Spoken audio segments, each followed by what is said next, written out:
THE SORROWS OF YOUNG Werther by Johann Wolfgang von Goethe. Section 12. December 20. Part 2. It was now half past 6 o'clock, and she heard Werther's step on the stairs. She at once recognized his voice, as he inquired if she were at home. Her heart beat audibly, we could almost say for the first time, at his arrival. It was too late to deny herself, and as he entered she exclaimed, with a sort of ill-concealed confusion, "You have not kept your word." "I promised nothing," he answered. "But you should have complied, at least for my sake," she continued. "I implore you, for both our sakes." She scarcely knew what she said or did, and sent for some friends who, by their presence, might prevent her being left alone with Werther.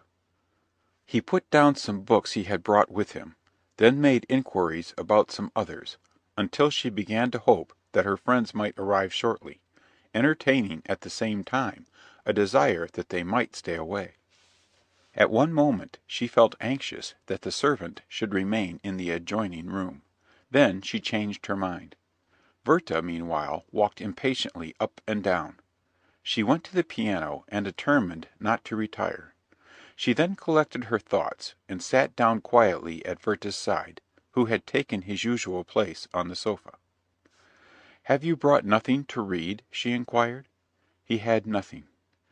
"There, in my drawer," she continued, "you will find your own translation of some of the songs of Ossian. I have not yet read them, as I have still hoped to hear you recite them; but for some time past I have not been able to accomplish such a wish." He smiled, and went for the manuscript, which he took with a shudder. He sat down, and, with eyes full of tears, he began to read. "Star of descending night, fair is thy light in the west. Thou liftest thy unshorn head from thy cloud. Thy steps are stately on thy hill. What dost thou behold in the plain? The stormy winds are laid. The murmur of the torrent comes from afar. Roaring waves climb the distant rock. The flies of evening are on their feeble wings. The hum of their course is on the field.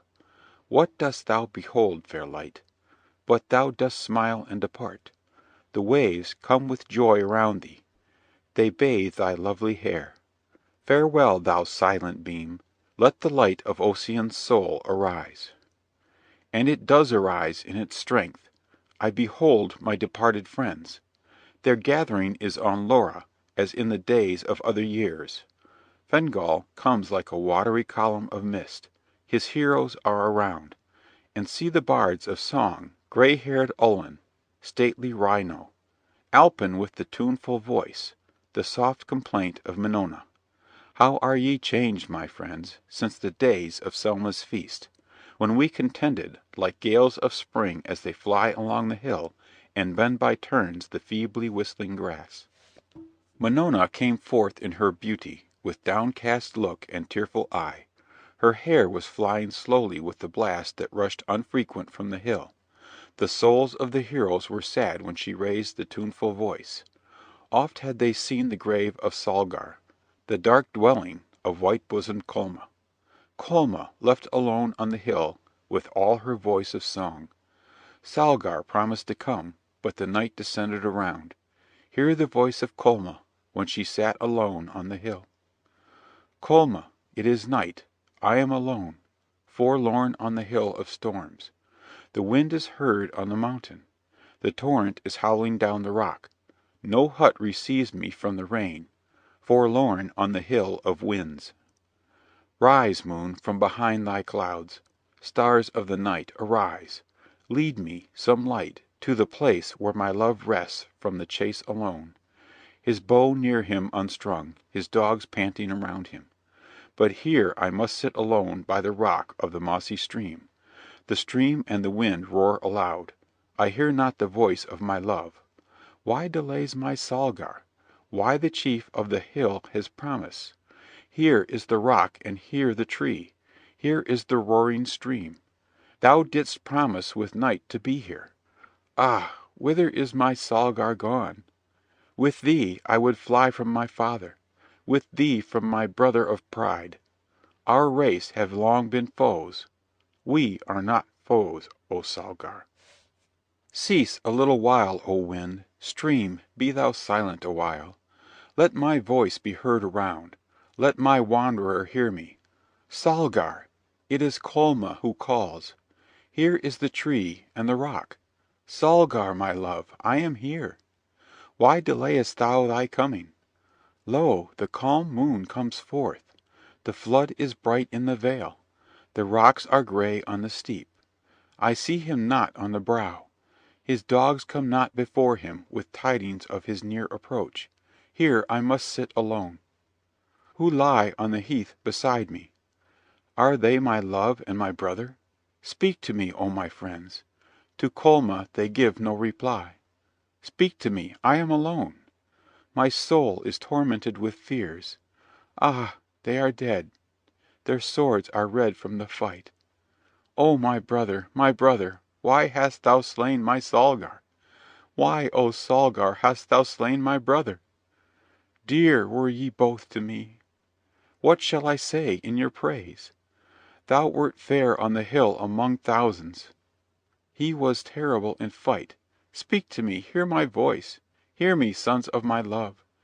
They are silent, silent for ever. Cold, cold are their breasts of clay. Oh, from the rock on the hill, from the top of the windy steep, speak, ye ghosts of the dead. Speak, I will not be afraid. Whither are ye gone to rest? In what cave of the hill shall I find the departed? No feeble voice is on the gale, no answer half drowned in the storm. I sit in my grief, I wait for morning in my tears. Rear the tomb, ye friends of the dead. Close it not till Colma come. My life flies away like a dream. Why should I stay behind? Here shall I rest with my friends by the stream of the sounding rock. When night comes on the hill, when the loud winds arise, my ghost shall stand in the blast, and mourn the death of my friends. The hunter shall hear from his booth. He shall fear, but love my voice. For sweet shall my voice be for my friends. Pleasant were her friends to Colma. Such was thy song, Minona, softly blushing daughter of Torman. Our tears descended for Colma, and our souls were sad. Ullin came with his harp. He gave the song of Alpin. The voice of Alpin was pleasant. The soul of Ryno was a beam of fire. But they had rested in the narrow house. Their voice had ceased in Selma. Ullin had returned one day from the chase before the heroes fell. He heard their strife on the hill. Their song was soft, but sad. They mourned the fall of Morar, first of mortal men. His soul was like the soul of Fingal. His sword was like the sword of Oscar. But he fell, and his father mourned. His sister's eyes were full of tears. Minona's eyes were full of tears, the sister of Carborn Morar. She retired from the song of Ullin, like the moon in the west, when she foresees the shower, and hides her fair head in a cloud. I touched the harp of Ullin, the song of morning rose. Ryno, the wind and the rain are past, calm is the noon of day. The clouds are divided in heaven. Over the green hills flies the inconstant sun. Red through the stony vale comes down the stream of the hill. Sweet are thy murmurs, O stream, but more sweet is the voice I hear. It is the voice of Alpin, the son of song, mourning for the dead. Bent is his head of age, red his tearful eye. Alpin, thou son of song, why alone on the silent hill? Why complainest thou, as a blast in the wood, as a wave on the lonely shore? Alpin, my tears, O Ryno, are for the dead, my voice for those that have passed away. Tall thou art on the hill, fair among the sons of the vale, but thou shalt fall like Morar. The mourner shall sit on thy tomb. The hills shall know thee no more. Thy bow shall lie in thy hall unstrung. Thou wert swift, O Morar, as a roe on the desert, terrible as a meteor of fire. Thy wrath was as the storm. Thy sword in battle as lightning in the field. Thy voice was as a stream after rain, like thunder on distant hills. Many fell by thy arm. they were consumed in the flames of thy wrath. But when thou didst return from war, how peaceful was thy brow! Thy face was like the sun after rain, like the moon in the silence of night, calm as the breast of the lake when the loud wind is laid. Narrow is thy dwelling now, dark the place of thine abode. With 3 steps I compass thy grave, O thou who wast so great before! 4 stones with their heads of moss are the only memorial of thee. A tree with scarce a leaf, long grass which whistles in the wind, mark to the hunter's eye the grave of the mighty Morar. Morar, thou art low indeed, thou hast no mother to mourn thee, no maid with her tears of love. Dead is she that brought thee forth, fallen is the daughter of Morglin. Who on his staff is this? Who is this whose head is white with age, whose eyes are red with tears, who quakes at every step? It is thy father, O Morar, the father of no son but thee. He heard of thy fame in war, he heard of foes dispersed, he heard of Morar's renown. Why did he not hear of his wound? Weep, thou father of Morar, weep, but thy son heareth thee not. Deep is the sleep of the dead, low their pillow of dust. No more shall he hear thy voice, no more awake at thy call. When shall it be morn in the grave, to bid the slumberer awake? Farewell, thou bravest of men, thou conqueror in the field. But the field shall see thee no more, nor the dark wood be lightened with the splendour of thy steel. Thou hast left no son. The song shall preserve thy name. Future times shall hear of thee, they shall hear of the fallen Morar. The grief of all arose, but most the bursting sigh of Armin. He remembers the death of his son, who fell in the days of his youth. Carmer was near the hero, the chief of the echoing Galmal. Why burst the sigh of Armin, he said, is there a cause to mourn? The song comes with its music to melt and please the soul. It is like soft mist, that rising from a lake, pours on the silent vale. The green flowers are filled with dew, but the sun returns in his strength, and the mist is gone. Why art thou sad, O Armin, chief of sea surrounded Gorma? Sad I am, nor small is my cause of woe. Carmer, thou hast lost no son, thou hast lost no daughter of beauty. Colgar the valiant lives, and Anera, fairest maid.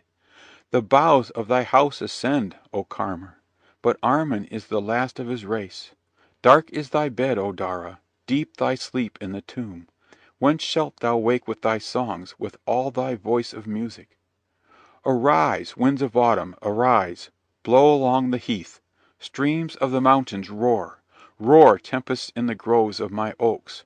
Walk through broken clouds, O moon, show thy pale face at intervals. Bring to my mind the night when all my children fell, when Arundel the mighty fell, when Dara the lovely failed. Dara, my daughter, thou wert fair, fair as the moon on Fura, white as the driven snow, sweet as the breathing gale. Arundel, thy bow was strong, thy spear was swift on the field, thy look was like mist on the wave, thy shield a red cloud on the storm. Armar, renowned in war, came and sought Dara's love. He was not long refused, fair was the hope of their friends. Erath, son of Odgal, repined, his brother had been slain by Armar. He came disguised like a son of the sea. Fair was his cliff on the wave, white his locks of age, calm his serious brow. Fairest of women, he said, lovely daughter of Armin. A rock not distant in the sea bears a tree on its side, red shines the fruit afar. There Armar waits for Dara. I come to carry his love. She went, she called on Armar. Naught answered, but the son of the rock. Armar, my love, why tormentest thou me with fear? Hear, son of Arnart, hear! It is Dara who calleth thee. Erath the traitor fled laughing to the land. She lifted up her voice, she called for her brother and her father. Arundel, Armin, none to relieve you, Dara. Her voice came over the sea. Arundel, my son, descended from the hill. rough in the spoils of the chase. His arrows rattled by his side, his bow was in his hand, 5 dark grey dogs attended his steps. He saw fierce Erath on the shore, he seized and bound him to an oak. Thick wind the thongs of the hide around his limbs, he loads the winds with his groans. Arundel ascends the deep in his boat to bring Daura to land. Armor came in his wrath, and let fly the grey feathered shaft. It sung, it sunk in thy heart, O Arundel, my son. Armor came in his wrath, and let fly the grey feathered shaft. It sung, it sunk in thy heart, O Arundel, my son. For Erath the traitor thou diest. The oar is stopped at once. He panted on the rock and expired. What is thy grief, O Daura, when round thy feet is poured thy brother's blood? The boat is broken in twain. Armor plunges into the sea to rescue his Daura, or die. Sudden a blast from a hill came over the waves. He sank, and he rose no more. Alone, on the sea-beat rock, my daughter was heard to complain. Frequent and loud were her cries. What could her father do? All night I stood on the shore, I saw her by the faint beam of the moon. All night I heard her cries. Loud was the wind, the rain beat hard on the hill. Before morning appeared, her voice was weak. It died away like the evening breeze among the grass of the rocks. Spent with grief, she expired and left thee, Armin, alone. Gone is my strength in war, fallen my pride among women. When the storms aloft arise, when the north lifts the wave on high, I sit by the sounding shore, and look on the fatal rock. Often by the setting moon I see the ghosts of my children. Half viewless, they walk in mournful conference together. A torrent of tears which streamed from Charlotte's eyes, and gave relief to her bursting heart, stopped Werther's recitation. He threw down the book, seized her hand, and wept bitterly. Charlotte leaned upon her hand, and buried her face in her handkerchief. The agitation of both was excessive. They felt that their own fate was pictured in the misfortunes of Ossian's heroes. They felt this together, and their tears redoubled. Werther supported his forehead on Charlotte's arm. She trembled, she wished to be gone. But sorrow and sympathy lay like a leaden weight upon her soul. She recovered herself shortly, and begged Werther, with broken sobs, to leave her, implored him with the utmost earnestness to comply with her request. He trembled, his heart was ready to burst. Then, taking up the book again, he recommenced reading, in a voice broken by sobs. Why dost thou awaken me, O spring? Thy voice woos me, exclaiming, I refresh thee with heavenly dews. But the time of my decay is approaching. The storm is nigh that shall wither my leaves. To-morrow the traveller shall come. He shall come, who beheld me in beauty. His eyes shall seek me in the field around, but he shall not find me. The whole force of these words fell upon the unfortunate Werther. Full of despair, he threw himself at Charlotte's feet, seized her hands, and pressed them to his eyes and to his forehead. An apprehension of his fatal project now struck her for the first time. Her senses were bewildered. She held his hands, pressed them to her bosom, and leaning toward him with emotions of the tenderest pity, her warm cheek touched his. They lost sight of everything. The world disappeared from their eyes. He clasped her in his arms, strained her to his bosom, and covered her trembling lips with passionate kisses. Werther, she cried, with a faint voice, turning herself away. Werther! And with a feeble hand she pushed him from her. At length, with the firm voice of virtue, she exclaimed, Werther! He resisted not, but tearing himself from her arms, fell on his knees before her. Charlotte rose, and with disordered grief, in mingled tones of love and resentment, she exclaimed, It is the last time, Werther. You shall never see me any more. Then, casting one last tender look upon her unfortunate lover, she rushed into the adjoining room, and locked the door. Werther held out his arms, but did not dare to detain her. He continued on the ground, with his head resting on the sofa, for half an hour, till he heard a noise which brought him to his senses. The servant entered. He then walked up and down the room, and when he was again left alone, he went to Charlotte's door, and in a low voice said, "Charlotte, Charlotte, but one word more, one last adieu." She returned no answer. He stopped and listened and entreated, but all was silent. At length he tore himself from the place, crying, "Adieu, Charlotte, adieu for ever!"